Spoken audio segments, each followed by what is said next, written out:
अस्सलाम वालेकुम dear students. आज हमारा इंग्लिश लर्निंग का 7th लेक्चर है। आज हम वर्ब पढ़ेंगे। वर्ब से आप अगर याद हो तो थोड़ा सा पहले भी फेमिलियर है। आपको याद होगा कि हमने लेक्चर नंबर 1 में basic structure of sentence discuss की थी, जिसका लिंक मैंने डिस्क्रिप्शन में डाल दिया है और उसका थंबनेल ये रहा। आप उस वीडियो को भी ज़रूर देख लें ताकि आपकी हेल्प हो सके। तो याद आया ये वर्ब। आज हम इसी वर्ब को स्टडी करेंगे। वर्ब याद है क्या था? वर्ब था एक एक्शन वर्ड, जो एक ऐसा लफ्ज जो किसी काम को जाहिर कर रहा हो। यानी आप उर्दू में इसको फेल कहते हैं, और फेल क्या है? जिसमें काम का करना या होना वगैरह पाया जाता है। तो ये है वर्ब। आज हम इसकी एग्जांपल्स देखते हैं जरा, कौन से अल्फाज हैं जो कि वर्ब के लिए इस्तेमाल होते हैं। जैसा कि उर्दू में अगर आप देखें, पढ़ना, खेलना, जाना, बोलना, उड़ना, सुनना। और इंग्लिश में इसके लिए, जैसा कि पढ़ना के लिए आप रीड का लफ्ज भी इस्तेमाल करते हैं अगर आप किताब को पढ़ रहे हैं। लेकिन अगर आप किसी क्लास में पढ़ते हैं तो फिर आप उसके लिए, या किसी यूनिवर्सिटी में पढ़ते हैं तो फिर आप कहते हैं स्टडी। और इसी तरह से खेलना के लिए इंग्लिश में वर्ब जो इस्तेमाल होता है वो है प्ले। जाना, गो, बोलना, स्पीक, उड़ना, फ्लाई, सुनना, hear. All these are the verbs. ये वो वर्ड्स हैं जो किसी एक्शन यानी काम को रिप्रेजेंट करते हैं। बड़ी इंटरेस्टिंग बात है कि जब भी हम गुफ्तगू करते हैं तो हम इस फेल की, यानी कि इस वर्ब की कई फॉर्म्स इस्तेमाल कर रहे होते हैं, कई शक्लें, कई हालतें इस्तेमाल कर रहे होते हैं।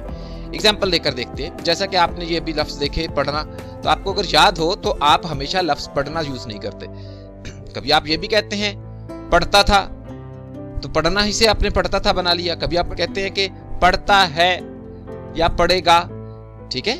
इसी तरह से हमारे पास खेलना के लिए हो सकता है खेला, खेल रहा, खेलेगा। तो आप देख रहे हैं कि उसी की मुख्तलिफ हालतें आगे इस्तेमाल हो रही हैं। जाना से गया, जाता है, जाएगा। बोलना से बोला, बोल रहा, बोलेगा। उड़ना से उड़ा, उड़ता है, उड़ेगा। सुनना से सुना, सुनता है और सुनेगा। बड़ी इंटरेस्टिंग बात है, इसमें जरा गौर से देखिए। ये जो आप पहला कॉलम देख रहे हैं, इसमें पढ़ता था, खेला, गया, बोला, उड़ा और सुना, ये एक गुजरे हुए जमाने के अंदर इस काम को बयान कर रहे हैं। और जबकि पढ़ता है, खेल रहा है, जाता है, बोल रहा है, उड़ता है, सुनता है, ये मौजूदा जमाने में, मौजूदा वक्त में काम के होने को जाहिर कर रहे हैं। और पढ़ेगा, खेलेगा, जाएगा, बोलेगा, उड़ेगा, सुनेगा, ये अभी आने वाले जमाने में, जो कि फ्यूचर या मुस्तकबिल कहलाता है, उसमें रिप्रेजेंट कर रहे हैं। इन शॉर्ट मैं डिस्कस कर सकता हूँ इसको यूं भी कि ये माजी और ये हाल और ये मुस्तकबिल के टाइम में जो काम का करना या होना है उसको जाहिर कर रहे हैं। तो इसका मतलब फेल की कई हालतें हम अपनी बोलचाल में इस्तेमाल करते हैं। इंग्लिश में आप कह सकते हैं many forms of verbs are used while speaking. बात करते हुए हम बहुत सारी हालतों का इस्तेमाल करते हैं। इंग्लिश में ये जो फॉर्म्स ऑफ वर्ब हैं, इनको हमने 5 कैटेगरीज में सेपरेट कर रखा है, डिवाइड कर रखा है। First form, second form, third form, fourth form, fifth form. तो आप इन्हें कहते हैं 5 फॉर्म्स ऑफ वर्ब। पहली फॉर्म का नाम जो है प्रेजेंट या बेस फॉर्म भी है। सेकंड पास्ट, और थर्ड जो है पास्ट पार्टिसिपल के लिए इस्तेमाल होती है। पास्ट पार्टिसिपल यानी कि पास्ट के साथ थोड़ा सा और इश्तराक, यानी कि उसी में कोई इजाफा। इस तरह से प्रेजेंट पार्टिसिपल एक यूज होती है। और फिफ्थ फॉर्म जो है वो सिंपल प्रेजेंट है। अच्छा, अब इनको जो रेगुलर वे है इनको बनाने का, वो क्या है? बेस फॉर्म जो होती है उसमें तो वो डायरेक्ट वर्ब का जो ट्रांसलेशन है वो इस्तेमाल होता है। पास्ट के लिए आप उसके साथ आमतौर पर ईडी का इजाफा कर देते हैं। सेकंड बनाने के लिए भी ईडी का इजाफा करते हैं।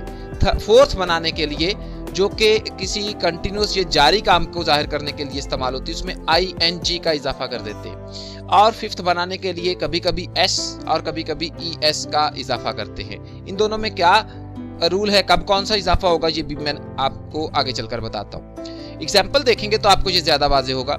पहली फॉर्म जैसे कि खेलना के लिए प्ले का वर्ड इस्तेमाल होता है, तो ये उसकी बेस फॉर्म हो गई। लेकिन जो सेकंड फॉर्म है वो है प्लेड, उसमें ईडी का इजाफा हो जाता है। और थर्ड फॉर्म जो है वो भी है प्लेड।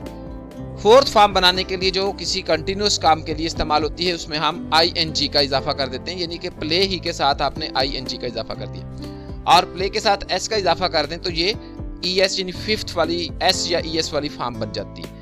और इसी तरह एक और एग्जांपल देख लें, वाश के लिए सेकंड बनाने के लिए ed का इजाफा, थर्ड के लिए भी ed का, और वाशिंग और वाश के लिए आपने देखा ing और es का इजाफा कर दिया। अच्छा, अब बड़ी इंटरेस्टिंग बात यह है कि हमारे पास ये जो फिफ्थ फॉर्म में कभी s का इजाफा होगा कभी es का होगा, इसका कोई रूल है? यस है।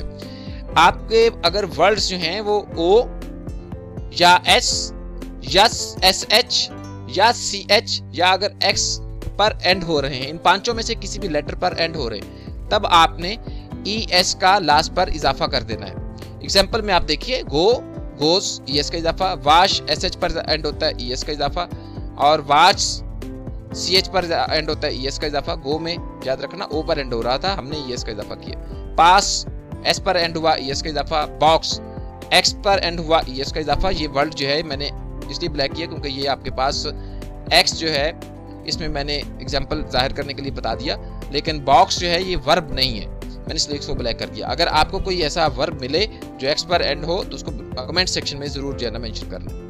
अच्छा, इस तरह से वो वर्ड्स जो o पर s sh ch और x पर एंड नहीं होंगे उनके लिए आपने सिर्फ s का इजाफा करना है। एग्जांपल आपके सामने है, प्ले से प्लेस s का इजाफा, हेल्प से हेल्प्स s का इजाफा, टास्क से टास्क सिर्फ s का इजाफा, ईट से ईट सिर्फ s का इजाफा, शाइन ई पर एंड हो रहा था s का इजाफा करके शाइन्स बन गया। अच्छा, अब आपके पास ये तो हो गए फॉर्म्स ऑफ वर्ब के आपके पास जो है ना पांचों कैटेगरीज। अब हम देखते हैं कि इनको बनाने के मेथड क्या हैं। दो हैं, कुछ है रेगुलर वर्ब्स, उनके लिए तो सिंपल है, सेकंड फॉर्म बनानी है ed लगा दें, थर्ड के लिए ed लगा दें और फोर्थ के लिए ing का इजाफा करें।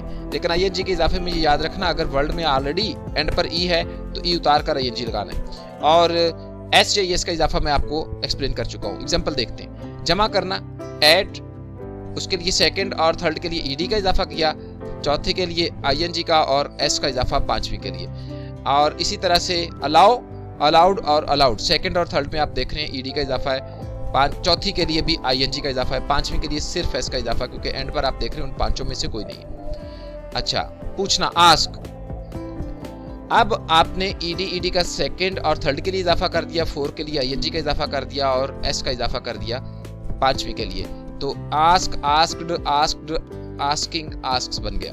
इस तरह से पकाना बेक, इसमें ऑलरेडी एंड पर e मौजूद है तो आप सिर्फ d और d का इजाफा करेंगे सेकंड थर्ड में, और फिफ्थ के लिए आपने e उतार कर ing का इजाफा करना है और पांचवी के लिए सिर्फ s का इजाफा होगा।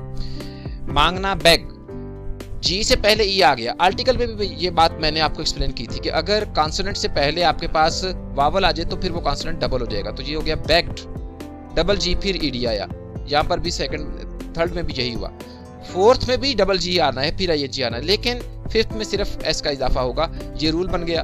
काल, इसके लिए भी सिंपल है, ed का इजाफा है और ing का इजाफा है चौथी में और s का इजाफा पांचवी में। और पार करना, इसमें s है एंड पे, तो याद रखना आपके पास es वाला रूल जो है उसको अप्लाई करना पड़ेगा। सेकंड और थर्ड के लिए तो आपने ed का इजाफा कर दिया, फोर्थ के लिए ing का, और आप देख रहे हैं कि फिफ्थ के लिए आपको es का इजाफा करना पड़ा। इस तरह से सुस्ती करना, डिले कर देना, यदि देर करना, उसके लिए आप जानते हैं y से पहले वावल आ गया तो ये रूल आपको अगर याद है तो आप y को नहीं रिप्लेस करेंगे बल्कि उसी के साथ ed का इजाफा और फिर आपके पास सेकंड थर्ड में यही रहा, और ing का इजाफा फोर्थ में और s का इजाफा सिर्फ फिफ्थ में होगा।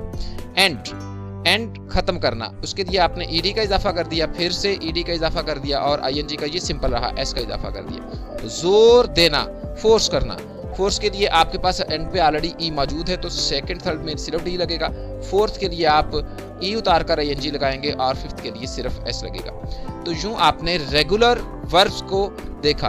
अब आते हैं इर्रेगुलर वर्ब्स जिनके लिए कोई कानून नहीं है। मसलन ये कुछ वर्ड्स हैं जिनकी इंग्लिश आप देखेंगे अभी, आना, कम, इसके लिए सेकंड में कोई ed वगैरह का इजाफा नहीं है, जो जुबान वालों ने बोला वो ये हमें फॉलो करना पड़ेगा। सेकंड फॉर्म के लिए आएगा केम, CAM में, थर्ड में फिर कम, और ing बनाने के लिए ई उतारने का रूल और एंड पर भी s का रूल जो है ना ये सेम है।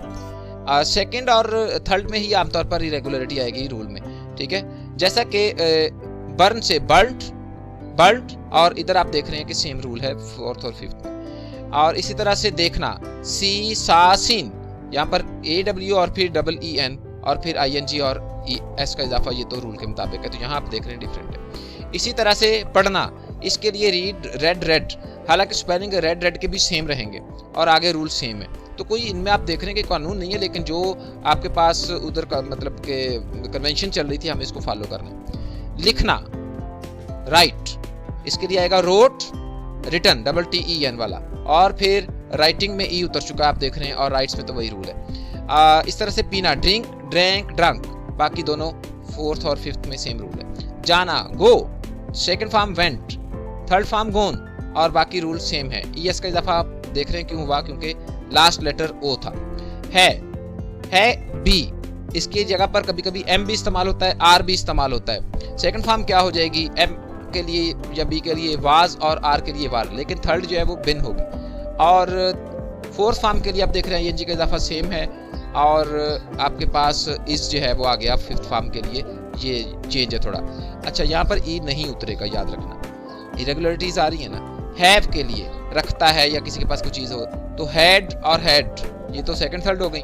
हैविंग ई उतर का ING आएगा, और हैज में आपके पास 5th फॉर्म के लिए VE उतर चुका है, ऐसा आ गया। करना डू के साथ सेकंड फॉर्म आती है डिड, थर्ड है डन, और डूइंग आप देख रहे हैं उसी रूल के मुताबिक ING आ गया, और फिर ES का इजाफा रूल के मुताबिक हुआ, क्योंकि एंड पे ई था, O था इसलिए ES का इजाफा। अच्छा, एक आपने देखा इरेगुलरिटीज थी इनमें, हमने इनको एज इट इज याद रखना है, लेकिन एक अहम बात इसमें आपने याद रखनी है, वो ये कि ये जो तीनों लास्ट पर मैंने आपको दिखाई है ना, डू हैव और बी, ये आपके पास आएंगी नेक्स्ट में हेल्पिंग वर्ब की जगह पर। इनको आपने बहुत अच्छे से याद रखना है, क्योंकि ये बहुत अहम रहेंगी। उम्मीद करता हूँ कि आपको वर्ब और उसकी हालतें समझ में आ चुकी होंगी। ठीक है, thank you for watching this video. Like कीजिएगा, सब्सक्राइब कीजिएगा, शेयर कीजिएगा और कमेंट भी कीजिएगा। Thanks a lot.